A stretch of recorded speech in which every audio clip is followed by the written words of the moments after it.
Day 11 of testimony in the Sean Diddy Combs trial has just concluded, and the revelations coming out of the courtroom are drawing intense attention.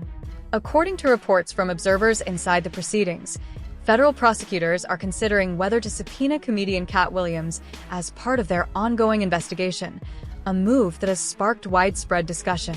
Williams has previously made public comments suggesting he was aware of troubling dynamics involving powerful figures in the entertainment industry long before any charges were filed. Those remarks, which reference names like Usher and Bishop T.D. Jakes, have resurfaced and are now being re-examined in light of current events. This has led many to question how Williams appeared to anticipate major developments and what information he may have had access to at the time. His past statements, including controversial claims about other industry controversies, are now being scrutinized, not as proven facts, but as part of a broader conversation about what was allegedly known behind the scenes before the public ever caught on. They follow me to the hotel. They care Aaron Carter, and now they acting like they won't clear the Backstreet Boys sample. Yeah. You get what I'm saying? Harley Pasternak pusher, your trainer, Harley Pasternak. Jason. Long before Sean Diddy Combs became entangled in the sweeping allegations now dominating headlines, comedian Katt Williams made remarks that many are revisiting with renewed attention. At a time when few suspected anything of this scale, Williams suggested that a major reckoning was coming for powerful figures in Hollywood, and that when it arrived, it would be explosive. He implied that Diddy's influence and protection wouldn't last forever, and that when the fall began, it wouldn't happen in isolation. According to Williams' commentary, the collapse would pull others into the spotlight as well, exposing a network that had remained hidden for years. Now, as one of the most serious and closely watched controversies in the entertainment industry continues to unfold, those earlier statements are being viewed by some as an unsettling preview of events that may have been quietly set in motion long before the public ever caught on. Affleck actually recently walked away from J-Lo because these allegations were coming out. And isn't there even some concern that, or proof that Pastor T.D. Jakes? Well, I'm getting right there. So there's this big list that Diddy said, I'm not going down alone. Because Katt Williams went on a podcast a while back, and Katt Williams, who's a well-known comedian in the black community for a long time, he went on a podcast and basically just regurgitated all this information that was just so valid. And he said, all these people, he said, you got God on one side, and then you got the other side. And he said, the other side, they're all going down in 2024. And he mentioned that he was offered $50 million 4 separate times to join in with these Diddy parties to basically be sodomized. And he turned it down every time. To help his career. To help his career, to bring his career to the... This wasn't the first time Katt Williams spoke publicly about Sean Diddy Combs, and many believe it won't be the last. Over the years, Williams has built a reputation for saying what others won't, often claiming he's walked away from money, influence, and industry favor to protect his integrity. In a widely discussed appearance last year on Club Shay Shay with Shannon Sharpe, Williams made pointed remarks about powerful figures in entertainment, singling out Diddy as a central figure in what he described as a much larger system. He also suggested that when accountability finally arrived, it would extend beyond one person. At the time, those comments were brushed off by many as provocative talk, but as current events continue to unfold, they're now being revisited as part of a broader conversation about what may have been known behind the scenes long before the public became aware. Motherfuckers be gay in Hollywood, you never fucking expected. They be having these big ass mansion parties, and the mansion party, the whole mansion is a party, and then it's a separate party in the little rooms. I ain't been famous that goddamn long. I'm excited in a motherfucker to be at the mansion party. You be looking at all the goddamn rooms, and you fuck around and look in the wrong room and shit.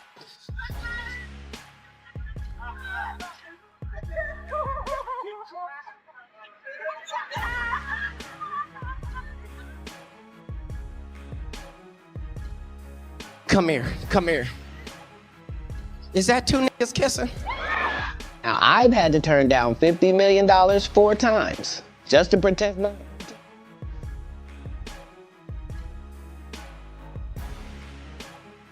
All of these big dick deviants is all catching.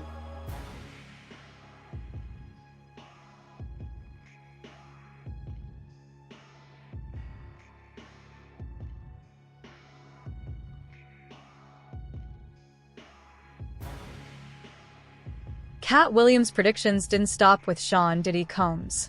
In earlier public remarks, he also referenced Bishop T.D. Jakes, suggesting that major figures would face reckoning in the coming years. Fast forward to now, and many were surprised when Bishop Jakes announced he was stepping down as leader of the Potter's House megachurch just days before Diddy's trial began. While no connection has been established and no allegations have been made against Jakes, the timing has sparked intense discussion online. To some, it feels like an uncanny coincidence. To others, it raises deeper questions about what Williams may have been alluding to and whether shifts behind the scenes are beginning to surface. Coincidence or not, the overlap has only fueled speculation that something much larger may be unfolding beyond what the public can currently see. Katt Williams calls out Bishop T.D. Jakes, and watches T.D. Jakes and Gino Jennings' response. I came in this business saying I was going to expose. When I talked about Michael Jackson, when I talked about R. Kelly,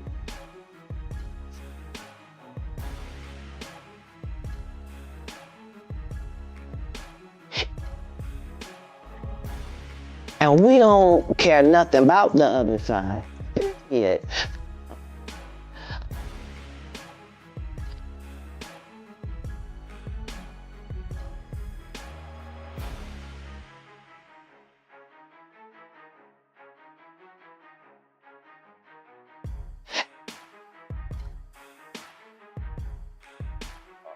Good, I'm good.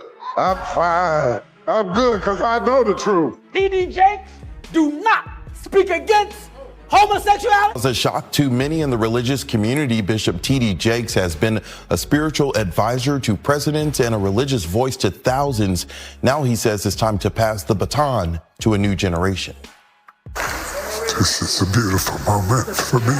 From the pulpit Sunday, Bishop T.D. Jakes announced that he was stepping down from leadership at the Potter's House, the Dallas megachurch he founded in 1996 and has led ever since. I cannot afford, especially after November, to risk something happening to me and you be sheep without a shepherd. This is video from the service Jakes is referencing in November. It wasn't until months after his medical incident that he confirmed to the public he had a heart attack. Now, 5 months later, he told his congregation he had been preparing his daughter, Pastor Sarah Jakes Roberts, and his son-in-law, Pastor Torrey Roberts, to take. Katt Williams has also spoken publicly about what he described as deeply troubling patterns within the entertainment industry, including long-standing claims about exploitation and the persistence of a so-called casting couch culture. In those remarks, he alleged that powerful figures exerted influence over young performers, an issue Hollywood has grappled with for decades. As these conversations resurface, attention has turned to the early careers of major stars who crossed paths with Sean Diddy Combs at a very young age. Both Usher and Aaron Carter were introduced to Diddy while still minors, Usher at 13 and Aaron Carter at just 9, facts that are publicly documented and now being re-examined in light of current allegations. While no wrongdoing has been legally established from those early associations, the renewed scrutiny has fueled difficult questions about how young talent was handled behind the scenes and whether the industry adequately protected those placed in powerful environments at such an early age. 18 years old. And I remember him just sitting down with me, being like, this is kind of like what you got to do, Aaron. Aaron Carter begged for help in front of the world. He begged for financial support to help get him a private security team to keep him alive. He said on numerous occasions, if anything happens to me, I promise you, I am not titled. And no one said anything. Silence breaker for my brother, who is a artist, and they're after my life. My whole family is after my life, and they're setting me up. And Sony Records owes me $3.5 million, and they don't want to pay me, and it would be in their better interest, just like Michael told me. They owe me money, and they're trying to off. And I'm begging you, and I'm pleading you, Help me raise $100,000 as soon as I can so I can move to an undisclosed location where I am safe. They had cops come and check for a rope in my garage, saying I wanted to hang. Usher has publicly stated that he still struggles with lingering trauma from his early experiences in the industry, including saying that certain memories from that period continue to affect him. His mother has also spoken openly about the decision to allow Usher, at just 13 years old, to live with Sean Diddy Combs, acknowledging that it was made at a time when she did not fully understand the environment her son was entering. Those revelations have reignited a broader conversation about how young artists were placed in powerful spaces without adequate safeguards.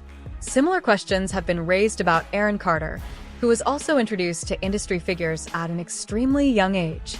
While intentions and circumstances vary, many observers now argue that these situations highlight a systemic failure to protect child performers, where ambition, opportunity, and pressure may have overshadowed the well-being of the kids themselves. The renewed scrutiny isn't just about individual choices, but about an industry that repeatedly allowed minors to navigate adult worlds without enough protection. Being around that man, Sean Puffy Combs, I don't sleep to this day. I have a problem sleeping to this day. Like, yo, man, I'm here to work, man. I ain't sang in a week. I mean, I'm 13 years old, and I'm telling him, look, you're gonna put me in the studio, man. You got Biggie Smalls in there, you got Craig Mack in there. I'm not here to party with you. I don't want to go to the clubs. Matter of fact, I'm too young to even be in here. Why you got me in clubs? We would fight, we would tussle. I don't care what they say, because they tried to push me out. They didn't want me in. They would actually say, you know, you're too close to the project. No, I'm not. Because remember, Usher went to stay with Puffy. Now that was a business decision right there, because I didn't know Puffy. I didn't know him. How old was he? Usher was 15. He lost his voice. Physically or just? You know, puberty. He's growing and he lost his voice. So he lost his range. So the record company felt like, okay, this is not a great investment. So Puffy was there, and I will never forget it. We had this conversation, and he said, you're going to have to trust. Aaron Carter spoke openly about experiencing deep trauma from a very young age, describing a childhood marked by exploitation, instability, and profound betrayal. In interviews, Aaron claimed that abuse began within his own family, stating that he was exposed to inappropriate behavior long before he ever entered the entertainment industry. He later suggested that the same pattern continued as he was pushed into powerful industry environments without protection. According to Aaron, the adults who were supposed to safeguard him repeatedly failed, prioritizing money, access, and opportunity over his safety. Whether within his home or the industry itself, Aaron described feeling used, silenced, and discarded, left to carry the consequences alone while those around him benefited.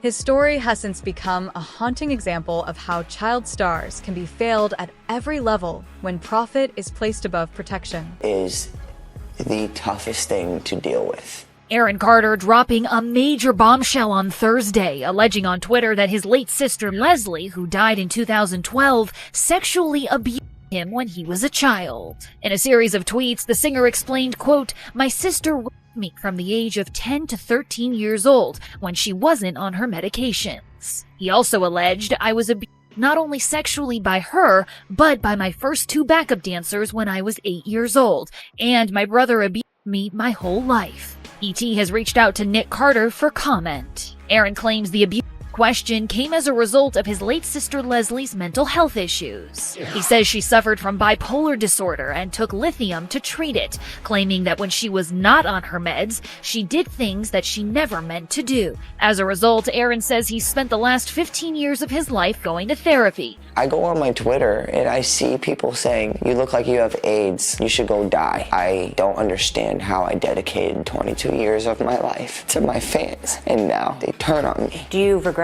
ever getting involved in? I didn't have a choice. It got bad when I was about 15 years. The trauma Aaron Carter described didn't end when the spotlight faded. It followed him into adulthood, shaping years of self-destructive behavior. Aaron spoke openly about turning to drugs as a way to numb memories he said were impossible to escape, a coping mechanism that ultimately deepened his struggles rather than healing them. Over time, online rumors and speculation about his health began circulating, but many of those claims were never confirmed. What is clear is that prolonged trauma often manifests physically and psychologically, especially when left untreated. Similar conversations have surrounded other former child stars, including Usher, who has publicly acknowledged how early exposure to adult environments left lasting scars. Taken together, these stories raise an unsettling question. Why do so many children who enter Hollywood leave it battling addiction, illness, or lifelong trauma? For many observers, it no longer feels like coincidence, but a systemic failure to protect young lives placed far too early into powerful adult worlds. Your system is still so weak that it can't fight off, a yeast infection. Sorry, my part is just like, so you guys got to understand out there, like, this is like, no, I know this is kind of like, it's giving me anxiety, okay? So my heart is racing. I did not take any medications before I came here. I haven't in actually a couple of days because I wanted to try to wean myself off of this. One of the things I also noticed when you met with Dr. Jorge, you opened up and expressed your concerns that you're worried you have HIV. Absolutely. I know you recently came out as bisexual. Yes. Is that one of the other reasons that's had you concerned? Because you admitted on the tape piece that you say, I haven't always been safe sexually. Absolutely, no, and that's a fact. I haven't always been safe sexually, and I have no qualms in saying that. There's nothing wrong with me saying that. I do find men and women attractive, just like a woman can say, oh wow, what a beautiful girl. I can say, oh wow, what a beautiful man. In the weeks leading up to his death, Aaron Carter publicly pleaded for help, telling fans that he felt unsafe and believed powerful people were targeting him. He repeatedly stated that he was not suicidal and feared something could happen to him. Then, just days later, Aaron was found dead, and authorities ruled his death an accident. That ruling immediately raised questions, especially after Aaron's mother publicly claimed the investigation was mishandled and that critical details were ignored. To this day, she maintains that the truth was never fully pursued. Online discussions continue to focus on unresolved questions surrounding the case, including inconsistencies that critics say were never adequately explained. Why did Aaron insist he wasn't suicidal shortly before his death? And why do so many who followed his final days believe the full story was never told? These unanswered questions continue to haunt fans and fuel debate long after the headlines faded. Following developing news tonight in Lancaster, where pop star Aaron Carter has died at the age of 34. Yeah, the troubled performer grew up in the limelight, but he was in and out of rehab several times in his short life. Chris Wolf is live for us in Lancaster. He's got more on this. Chris? Yeah, Rick, MB, the street is now cleared. People have been moving in and out of that home behind me all day. And tonight we heard from some of those closest to Aaron Carter, and they all say the same thing. They all share stories of a very kind, loving, caring, humble, yet troubled young man.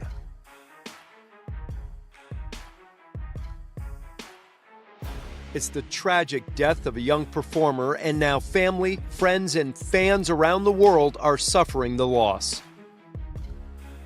Singer, rapper, actor Aaron Carter is dead at the age of 34. Oh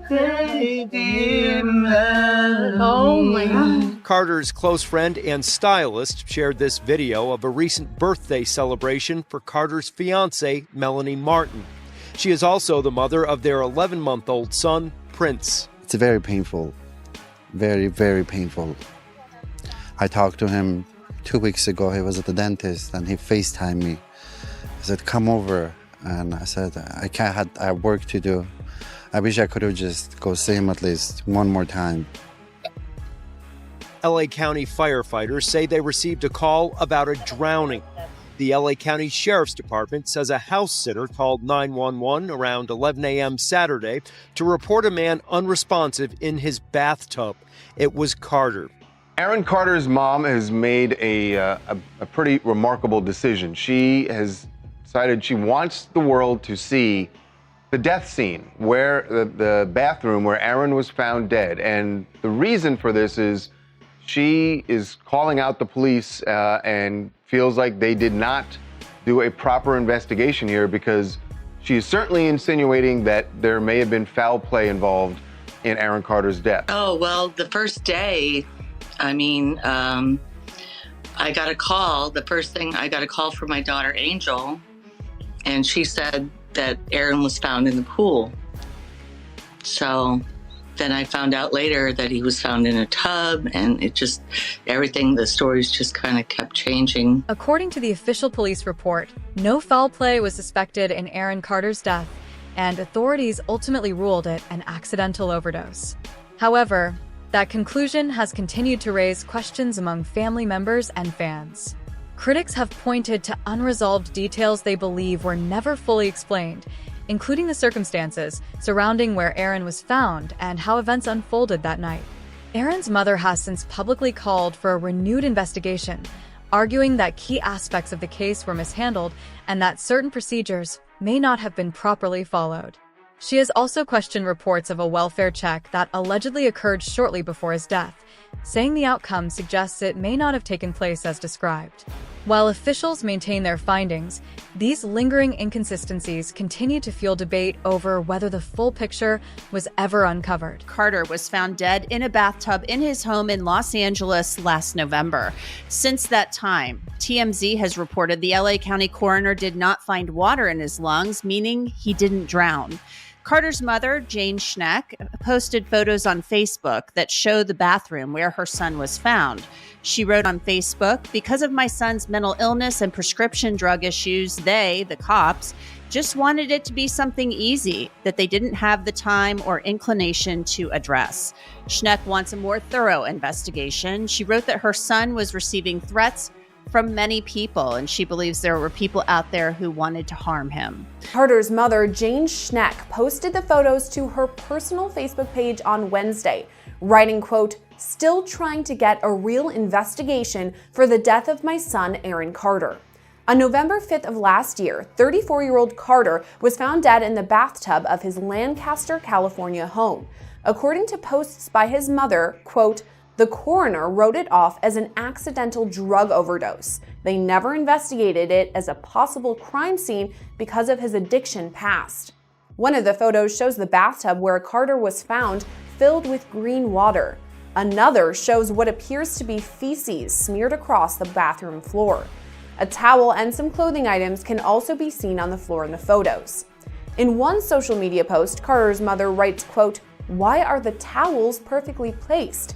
In others, she alleges Carter received multiple death threats before he died, saying many people were making his life miserable. Kanye West has repeatedly claimed that powerful handlers operate behind the scenes in the entertainment industry, exerting control over celebrities when they become vulnerable. In recent years, Kanye has suggested that the same figure he believes attempted to control his life was also connected to Aaron Carter. He has publicly named Harley Pasternak, alleging that Pasternak played a role in managing and influencing both of them during periods of crisis. Kanye has claimed that heavy medication was used to suppress and control him, statements that have never been proven and are strongly disputed. However, the overlap in names has fueled online speculation, especially among those already questioning the circumstances surrounding Aaron Carter's final years. While no evidence has established wrongdoing, the connections being discussed have intensified suspicion and raised deeper questions about how power, influence, and control operate behind closed doors in the celebrity world. Puzzle I discovered in my research were the claims that Kanye West was making about Harley Pasternak, who is a personal trainer for Ye, and he was also a personal trainer for Aaron Carter. And Ye is openly accusing Harley Pasternak of being not only a celebrity handler, but also responsible for what happened to Aaron. He thinks that he was the guy that went in there and set this up to look like he basically overdosed and accidentally unalived himself. And his claims for this is that Harley Pasternak made threats to Ye about putting him in such a seduced state and under conservatorship that he wouldn't even know what was going on. And he even says something along the lines of family gatherings won't be the same, or time with your kids won't be the same, something like that. But I've got the clip. It's really crazy. Harley Pasternak followed me to the hotel.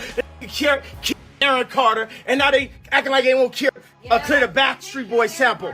You get what I'm saying? Harley Pasternak, Pusha, your trainer. Harley Pasternak, Jay-Z. Some critics argue that Usher's story represents one of the most troubling aspects of these broader allegations. Rather than distancing himself from harmful environments, Usher has been accused by commentators and online discussions of remaining connected to figures later accused of serious misconduct.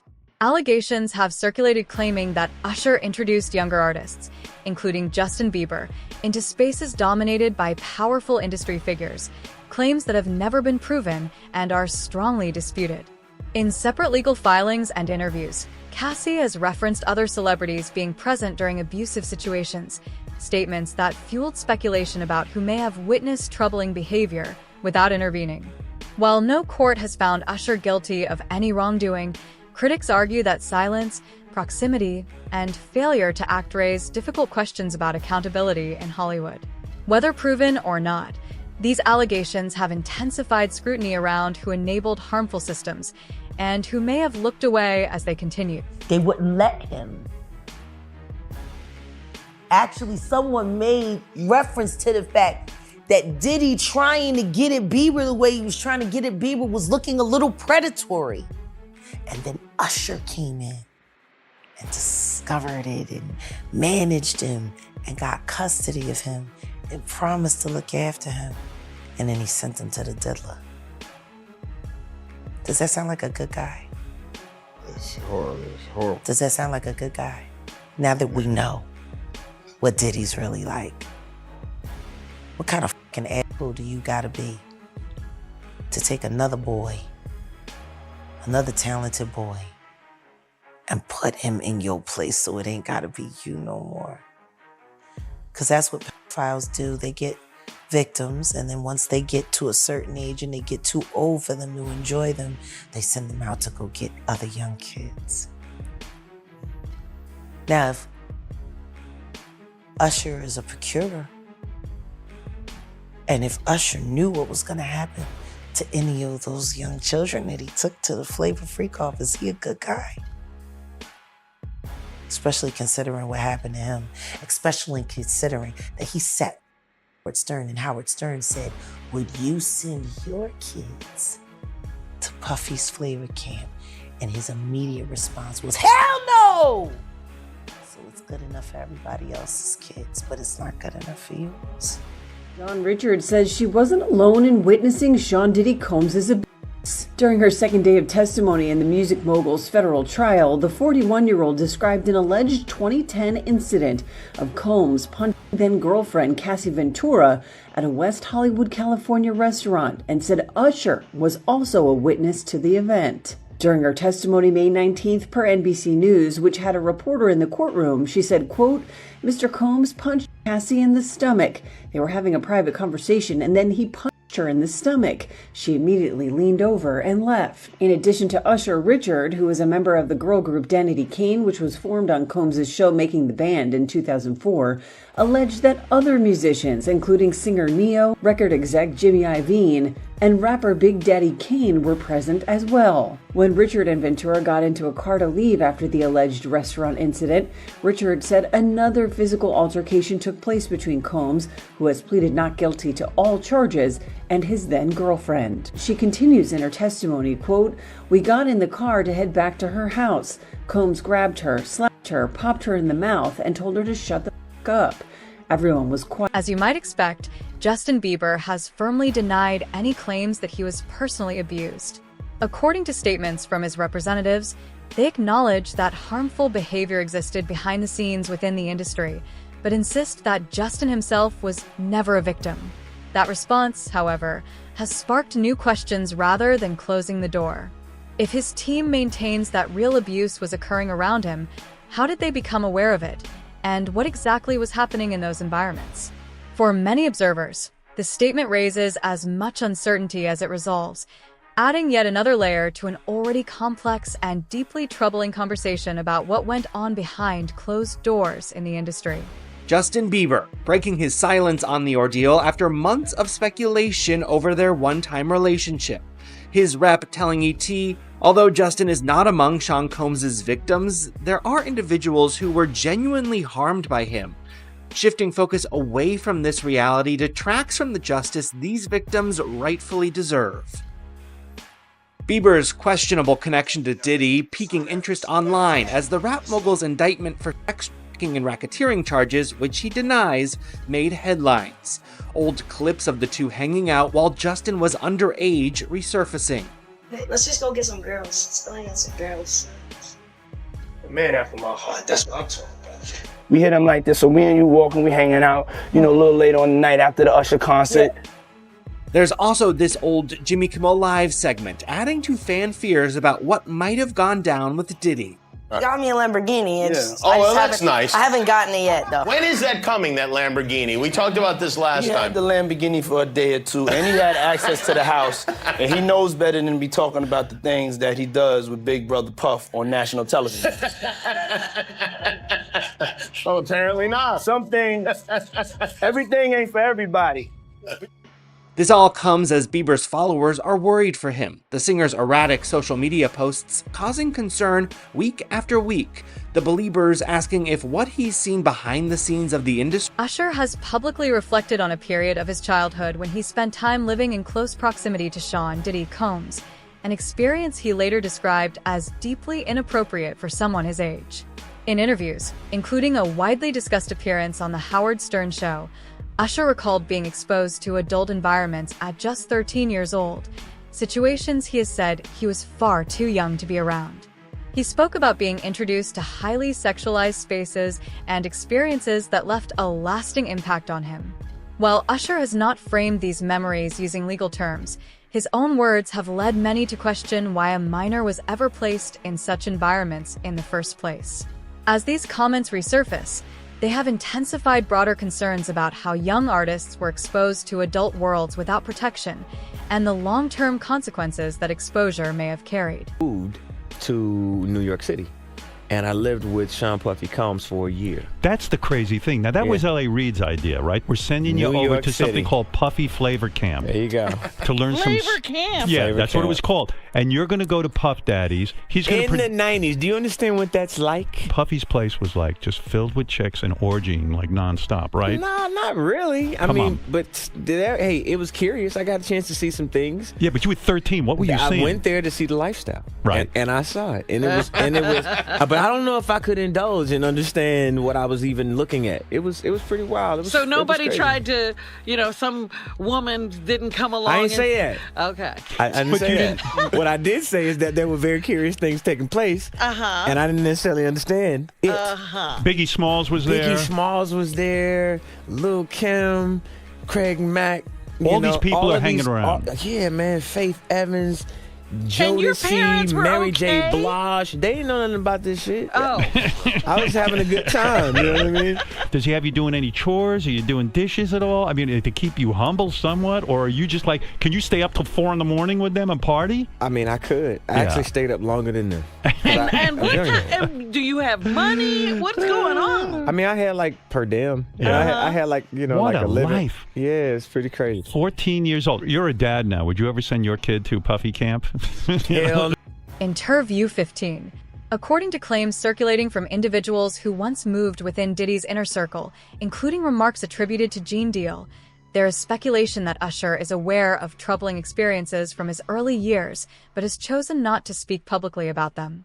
These claims suggest fear, not certainty, as the driving force behind his silence, with commentators arguing that the deeper someone is embedded in a powerful system, the harder it becomes to step away without consequences. No evidence has established wrongdoing by Usher, and he has not made such admissions himself. Still, the speculation persists that if broader accountability were to emerge, it could place immense pressure on those who were closely connected during that era. Whether rooted in fear, loyalty, or self-preservation, the silence surrounding these allegations has only fueled debate about how deeply intertwined power, exposure, and risk can become in the entertainment industry. I know, and people know, that was around in that time that Puff and Usher did have a situation. And that situation led Usher to the hospital. Now I let Usher explain that to y'all. I let Usher tell that story.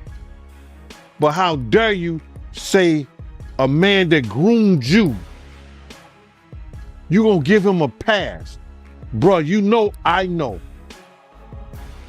Let me reframe you on something. Remember Usher? We was at the Swiss Hotel. Puff had Kim in the room. Had one of Keith Sweat's baby mothers in the big room outside the master bedroom. He came outside in his robe. She gave him a fellatio right there. His back was turned to me. She gave him a fellatio. You knocked on the door. I came and opened the door for you. Puff went in the room. You came in the room and kissed that girl dead in her mouth.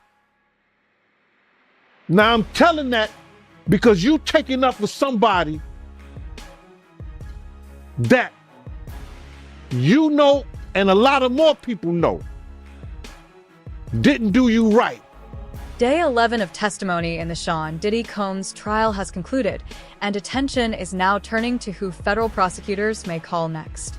Today, the jury heard from stylist Deontay Nash, fire investigator Lance Jimenez, and LAPD officer Chris Ignacio. According to courtroom observers, each witness delivered detailed testimony describing incidents and evidence that prosecutors argue demonstrate a pattern of aggressive and violent behavior. While the defense is expected to challenge these accounts, the combined testimony appeared to strengthen the prosecution's narrative and added significant weight to their case. As the trial moves forward, the question now is how the defense will respond and which witnesses the government will bring in next. That's day 11 of testimony in the Sean Diddy Combs sex trafficking and racketeering trial. A former stylist for Sean Diddy Combs taking the stand, testifying about the tumultuous relationship between Cassie Ventura and the music mogul, saying he heard Combs call Ventura insulting names and threatened to beat her. The stylist also testified he heard Combs tell Cassie that he wouldn't put her music out, that he would get her parents fired from their jobs, that he would put out sex tapes. Now, earlier today, the judge denying the defense's motion for a mistrial after a Los Angeles Fire Department arson investigator testified that fingerprint evidence from the suspected break-in of rapper Kid Cudi's house was destroyed. That investigator testified he did not order the prints destroyed. The fire department concluding that the 2012 fire set inside Kid Cudi's car was caused by a makeshift firebomb known as a Molotov cocktail. The investigator telling the jury, quote, "Somebody had lit it, cut the roof, and dropped it in the front seat. In my opinion, it was targeted." And weeks after testifying as the prosecution's star witness, we learned today that Cassie Ventura has given birth to her third child. Sean Combs has pleaded not guilty to all charges. His defense team says any sexual encounters were consensual. If convicted, Combs faces the possibility of life in. The trial may still be in its early stages, but the cracks in Sean Diddy Combs' empire are already becoming impossible to ignore. For years, Katt Williams warned that a reckoning was coming, warnings many dismissed at the time. Now, as testimony unfolds and more details surface, those comments are being revisited with renewed attention. Questions are growing about whether multiple artists who moved through the same powerful circles were affected by similar systems of control and exploitation. If so, just how deep does this rabbit hole really go? And who could be next to step into the spotlight? Will federal prosecutors call Katt Williams to testify? Will Usher ever break his silence? Or will even more names emerge before this trial reaches its conclusion? Drop your thoughts in the comments and make sure to like, subscribe, and turn on notifications, because this story is still unfolding and there's clearly much more yet to come.